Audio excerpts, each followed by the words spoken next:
In this video, we'll be going over the maintenance and PM on the Endeavor. So first thing you want to do is open the width adjust to about 40 inches and then properly shut down the computer and turn the machine off.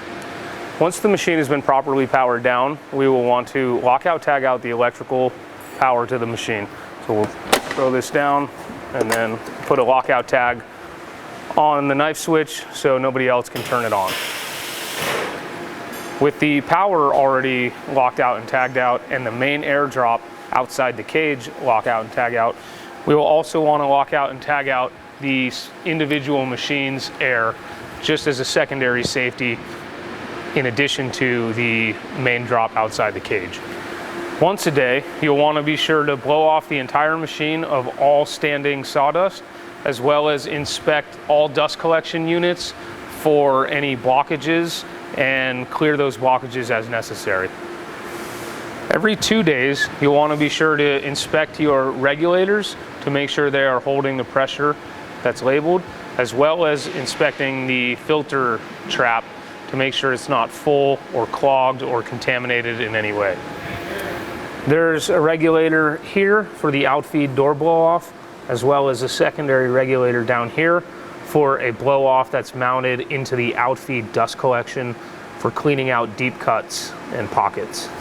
There's a regulator right here, which is a constant pressure to this air cylinder, which acts as a cushion for the door stop assembly as the door feeds in. There's another regulator located right here next to the lock head X-axis servo motor, and that controls the air pressure to the X-axis rail blow-off. There's another regulator down here which regulates the air to the in-feed blow-off assembly. Moving to the hinge side of the machine, we have another regulator with constant air supply to the door stop cushion cylinder, which is the same as the lock side. On each of the 4 hinge heads, there's a regulator mounted right here, and that controls the air pressure to the pushover clamp cylinder. On each of the 4 hinge heads, there's another regulator mounted down here. It controls the air pressure to the X-axis rail blow-offs. Each of the cuttings heads, 4 hinge heads and 1 lock head, they each have their own assist cylinder tanks that are all regulated independently.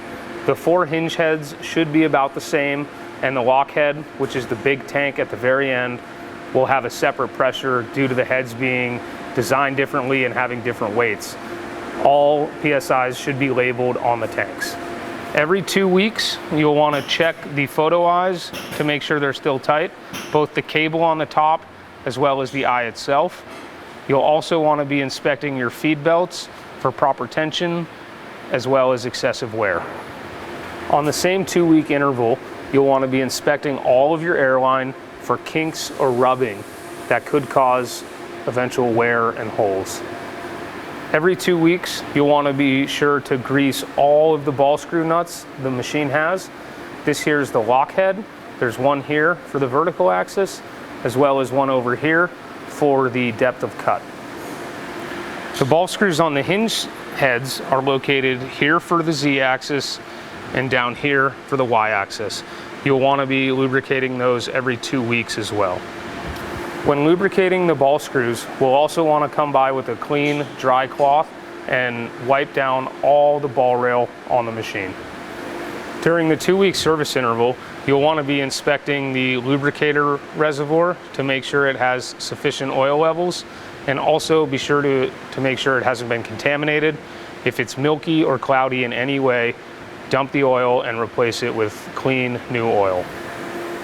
Every 8 weeks, you'll want to inspect all air cylinders for leakage. If they're leaking, either replace the seals with a rebuild kit or replace the cylinder altogether. You'll also want to be inspecting all the ball rail for pitting or physical damage in any way that could cause damage to the bearings.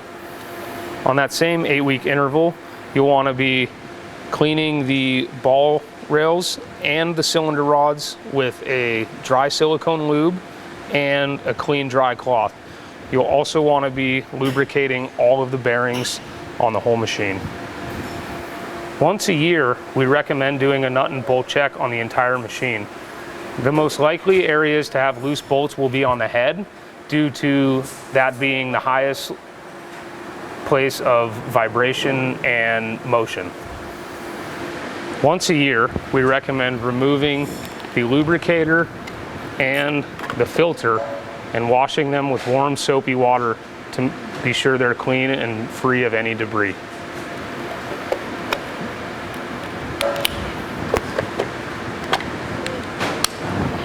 When replacing the chisels on the lock side, it's critical that the air has been turned off.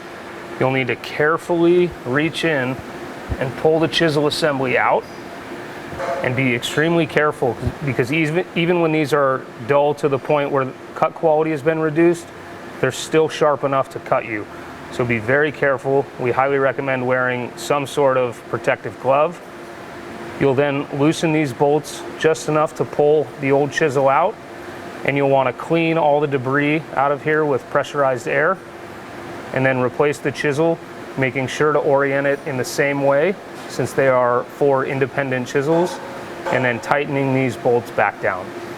And then you can push the assembly back in, again being careful about other chisels, and repeat that for all 4 assemblies.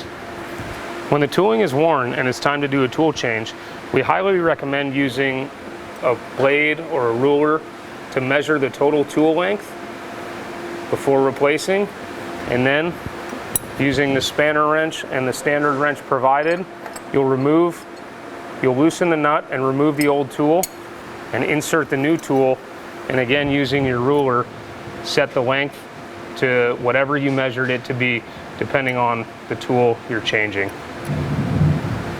The lock head has one rack and pinion assembly for its X-axis travel of motion. It comes with an auto lubricator that has a sensor on it that will notify you when the level is low and it needs to be replaced. A replacement canister will be sent out to you, and you'll need to disconnect the hose from the old depleted unit and hook it onto the new unit, as well as wire in the 2 control wires, the black and the red, into the connector provided with the old unit, as well as the low level sensor wires to the connector provided with the old unit. Each of the 4 hinge heads also have a gear and rack for motion control, and its lubricator is located right here. You can follow the same replacement instructions that we just went over for the lock head.